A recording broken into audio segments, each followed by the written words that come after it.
वालेकुम लर्नर्स। आज के लेक्चर में हम स्टेपिंग स्टोन मेथड को डिस्कस करेंगे। ये मेथड ट्रांसपोर्टेशन प्रॉब्लम्स में बहुत ही इंपॉर्टेंट है और साथ ही इंटरेस्टिंग भी।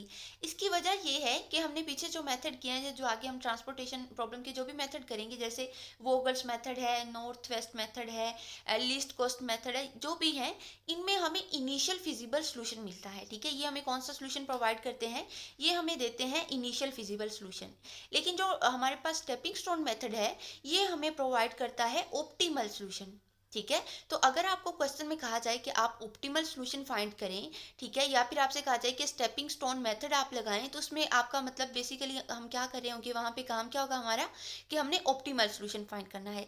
लेकिन जब भी आपको स्टेपिंग स्टोन का क्वेश्चन मिलेगा या फिर ऑप्टिमल सॉल्यूशन फाइंड करने के लिए बोला जाएगा, तो ऑप्टिमल सॉल्यूशन पे जाने से पहले हमें इसका इनिशियल फिजिबल सॉल्यूशन फाइंड करना होगा। ठीक है, तो इनिशियल फिजिबल सॉल्यूशन के लिए आप इस पे कोई भी मेथड अप्लाई कर सकते हैं, वोगल्स मेथड लगा सकते हैं, या फिर आप इस पे लीस्ट कॉस्ट अप्लाई कर सकते हैं, या नॉर्थ वेस्ट आप इस पे अप्लाई कर सकते हैं। यहाँ पे जो हम क्वेश्चन करने लगे हैं स्टेपिंग स्टोन मेथड को सॉल्व करने के लिए, उसमें इनिशियल फिजिबल सॉल्यूशन फाइंड करने के लिए मैं यहाँ पे north west corner method apply करूंगी। तो इस तरह से आज के लेक्चर में आपके दो मेथड कवर हो जाएंगे। एक तो स्टेपिंग स्टोन मेथड आप कर लेंगे, और साथ ही आपका नॉर्थ वेस्ट मेथड जो है वो भी कवर हो जाएगा।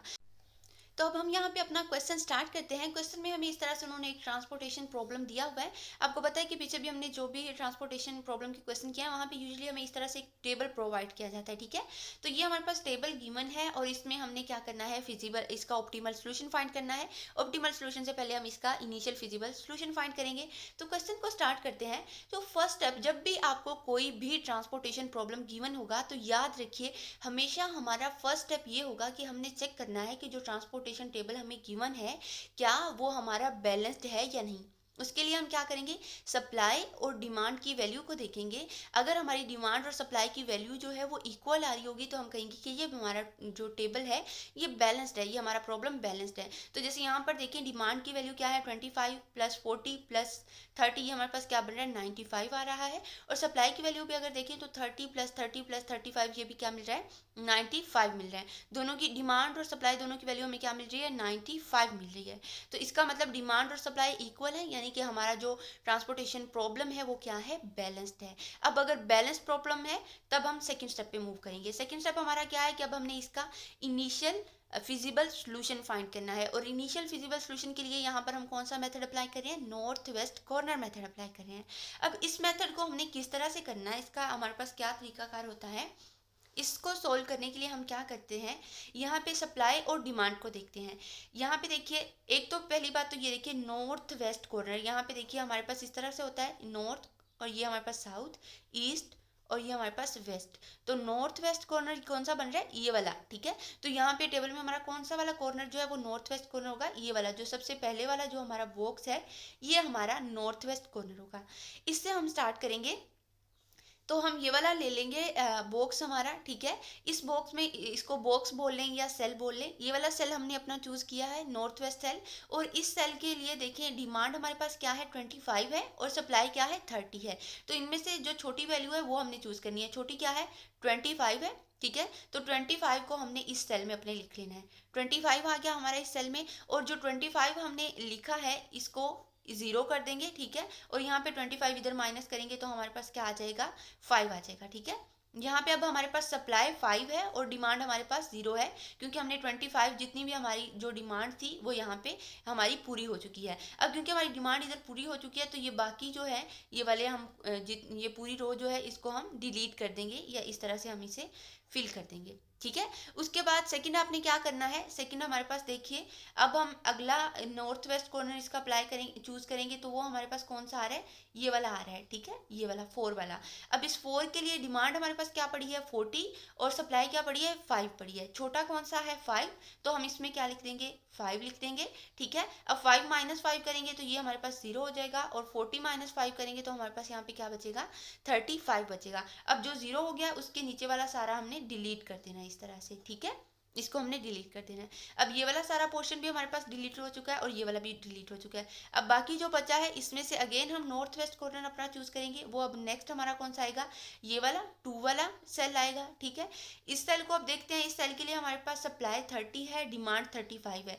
कौन सी वाली छोटी वैल्यू है, 30 वाली। तो 30 में से 30 माइनस कर, यहाँ पे 30 लिख देंगे। 30 में से 30 माइनस करेंगे 0, 35 में से 30 माइनस करेंगे, यहाँ पे क्या बचेगा, 5 बचेगा। ठीक है, अब जहाँ पे 0 हुआ है उसके नीचे वाले सारे को हम कैंसिल कर देंगे। ठीक है, इस तरह से। अब नेक्स्ट हमारे पास क्या आ रहा है, ये वाला कॉर्नर हमारा नॉर्थ वेस्ट कॉर्नर बचेगा। इस कॉर्नर के लिए डिमांड 5 है और सप्लाई 35 है। जो छोटा है उसको इधर लिख देंगे, 5 को इधर लिखेंगे। 5 में से 5 माइनस किया 0 और 35 में से 5 माइनस किया तो बाकी हमारे पास क्या आ गया, 30 आ गया। ठीक है, अब हमारे पास देखें ये वाला 0 हुआ है तो इसकी रो जो है ऑलरेडी हमारे पास फील्ड है तो इसको कैंसिल हम नहीं करेंगे। नेक्स्ट देखिए ये हमारे पास 30 है, ये भी 30, दोनों बैलेंस है, दोनों इक्वल है। तो ये हमारे पास यहाँ पर 30 आ जाएगा और ये दोनों क्या हो जाएंगे, हमारे पास 0 हो जाएंगे। अब ये डिमांड और सप्लाई वाला पूरा कॉलम जो है ये हमारे पास 0 हो गया। हम इसको तब तक सॉल्व करते होते हैं जब तक डिमांड और सप्लाई वाला पूरा कॉलम हमारे पास क्या हो जाए, 0 हो जाए। तो अब ये हमने नॉर्थ वेस्ट कॉर्नर से इसको सोल्व कर लिया है। अब हमने क्या करना है, इसकी जो इनिशियल फिजिबल सोल्यूशन या इसकी जो मिनिमम कॉस्ट हमने फाइंड करनी है वो फाइंड करनी है यहाँ से। वो कैसे फाइंड करेंगे, ये जिन सेल्स में हमारे पास वैल्यूज आ रही है ना, जैसे इस सेल में हमारे पास 25 है, इस सेल में हमारे पास 30 है, इस सेल में हमारे पास 5 है और इस सेल में भी हमारे पास 30 है। जिन सेल में वैल्यूज आ रही हैं उनको इनकी कॉस्ट के साथ मल्टीप्लाई करके ऐड कर देंगे तो हमें नॉर्मल कॉस्ट मिल जाएगी। जैसे 3 मल्टीप्लाई बाय 25 आएगा, प्लस 4 मल्टीप्लाई बाय 5 आएगा, प्लस 2 मल्टीप्लाई बाय 30 आएगा। और इस तरह से ये सारी वैल्यूज लिखेंगे तो हमें जो नेट इसकी जो टोटल नॉर्मल कॉस्ट मिलेगी वो हमारे पास क्या आ गई है, $260 आ गई है। ठीक है, अब ये हमें मिल गया है इसका इनिशियल फिजिबल सोल्यूशन। ये हमारे पास क्या आया है, इनिशियल फिजिबल सोल्यूशन आ गया। अब नेक्स्ट हमारा काम क्या है, नेक्स्ट हमारा काम है ऑप्टिमल सोल्यूशन फाइंड करना। तो ऑप्टिमल सोल्यूशन के लिए हम क्या करेंगे, यहाँ पर अब स्टेपिंग स्टोन मेथड अप्लाई करेंगे। अब यहाँ पे इस पे हम जब स्टेपिंग स्टोन मेथड अप्लाई करेंगे उसका तरीका क्या है, उसके लिए हमने क्या करना है, यहाँ पे जो अनफिल्ड बॉक्स है ना, फील्ड देखिए हमारे पास जिसमें वैल्यूज आ रही हैं जिन सेल्स में, इसमें 25 है, ये 5 है, ये 30 है, ये 5 है, ये 30, ये हमारे पास फील्ड बॉक्स या फील्ड सेल्स हैं। हमने फील्ड सेल्स को नहीं चूज करना, जो एम्प्टी सेल्स हैं जैसे ये 3 वाला, 2 वाला, 2 वाला और 3 वाला, जो भी हमारे पास एम्प्टी सेल्स आ रहे हैं उनका हमने इंडेक्स फाइंड करना है। ठीक है, और हमने उनका इंडेक्स कैलकुलेट करेंगे और जिसका इंडेक्स अगर हमारे पास इंडेक्स ग्रेटर देन 0 आ जाएगा या फिर इक्वल टू 0 आ जाएगा, यानी कि अगर हमारे पास नॉन नेगेटिव इंडेक्स आ रहा होगा तो हम उसे इग्नोर कर देंगे। और अगर हमारे पास लेस देन 0 आएगा उसका इंडेक्स, यानी कि नेगेटिव में आएगा इंडेक्स, देन हम उसे फर्दर प्रोसीड करेंगे। अब इंडेक्स क्या होता है और वो कैसे फाइंड करना है वो आगे हम इसे सोल्व करते हैं। यहाँ पे आ जाइए, देखिए ये हमने वही वाला जो टेबल है वो आगे लिख लिया है। ठीक है, इसमें अब हमारे पास इस बॉक्स में हमारे इस वाले सेल में 25 था, इसमें 5, 35 और ये 30। अब हमारे पास जो एम्प्टी बॉक्सेस हैं या एम्प्टी सेल्स हैं वो ये वाले आ रहे हैं। ठीक है, 3 वाला है, 2 वाला है, 3 और 2, इनकी अब इनका हमने इंडेक्स फाइंड करना है।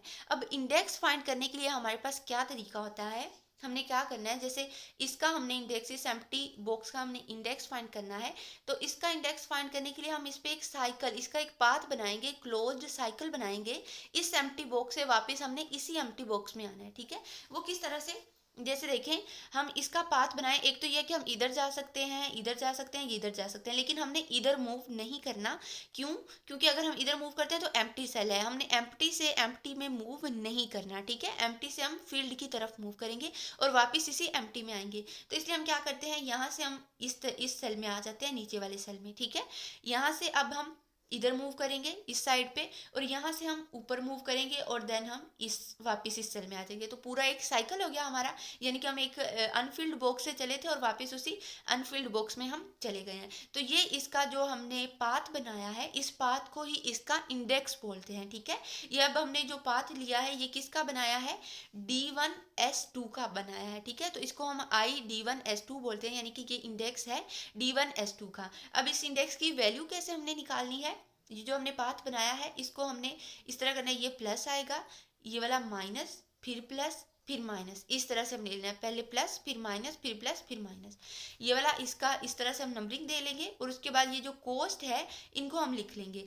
कोस्ट पहले क्या आ रही है, 3 पे प्लस है तो 3 पॉजिटिव आएगा, उसके बाद माइनस 2 आएगा, उसके बाद प्लस ये 4 है कोस्ट प्लस 4 आएगा, उसके बाद फिर माइनस है तो माइनस आएगा और माइनस कोस्ट कितनी है इस बॉक्स में 3 है तो 3 आएगा। अब इसको जब हमने कैलकुलेट किया तो हमारे पास वैल्यू क्या आ गई 2। अब हमारे पास क्या है, ये हमारे पास ग्रेटर देन 0 आ चुका है यानी कि पॉजिटिव इंडेक्स है तो इसको हमने इग्नोर कर देना है। अब हम नेक्स्ट जो बॉक्स आ रहा है उसका इंडेक्स फाइंड करेंगे। ठीक है, इसका इंडेक्स हमने फाइंड करना है तो इसके लिए हम इधर मूव नहीं कर सकते क्योंकि इस साइड पे एम्प्टी बॉक्स है। ठीक है, तो हम क्या करेंगे, यहाँ नीचे मूव करेंगे, यहाँ पे हम नीचे आएंगे। ठीक है, नीचे से हम देखें अगर इधर 30 वाले में जाते हैं, अगर हम यहाँ पे देखें इधर से 30 पे मूव करते हैं तो 30 से अगर हम ऊपर जाएंगे तो फिर हमारे पास क्या है, एम्प्टी बॉक्स है। तो इसका मतलब 30 से आगे हमारा पाथ इस तरफ को नहीं बन रहा, इसलिए हम 30 में नहीं जाएंगे, हम डायरेक्ट यहाँ से जाएंगे इस 5 वाले में, यानी कि इस 30 वाले बॉक्स को हमने स्किप करना है और 5 से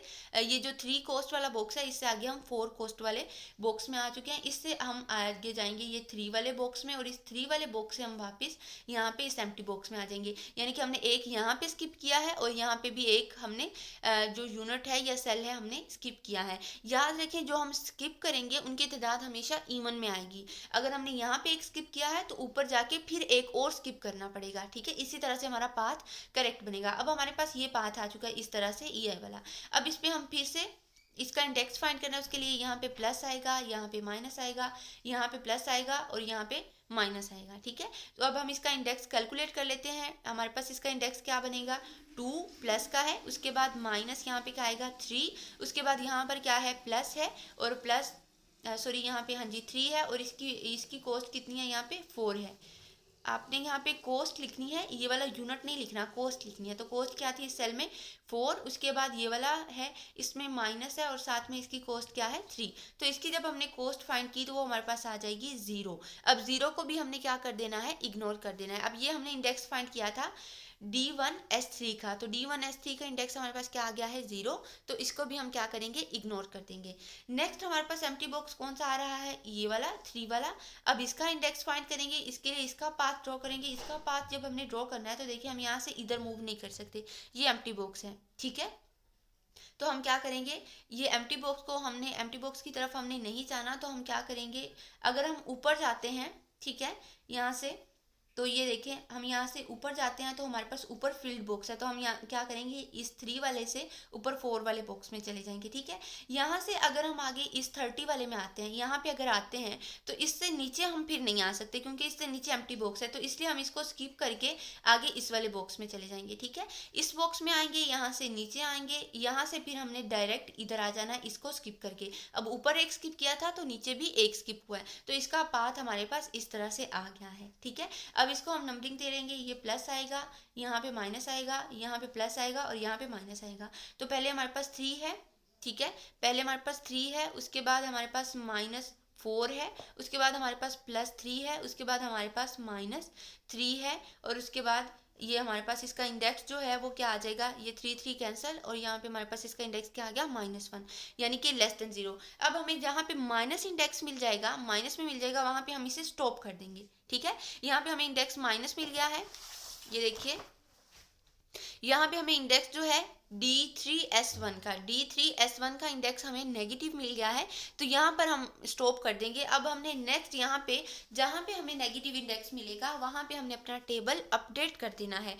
टेबल अपडेट करने का क्या तरीका है, टेबल अपडेट हमने इस तरह से करना है कि जो पाथ हमारा जहाँ पे नेगेटिव इंडेक्स मिला है, नेगेटिव इंडेक्स हमें यहाँ पे मिला था इस वाले पाथ में, इस पाथ में हमें नेगेटिव इंडेक्स मिला था यहाँ से यहाँ, इस पाथ में हमें नेगेटिव इंडेक्स मिला था, इस पाथ में हमने नेगेटिव वाली वैल्यू को देखना है।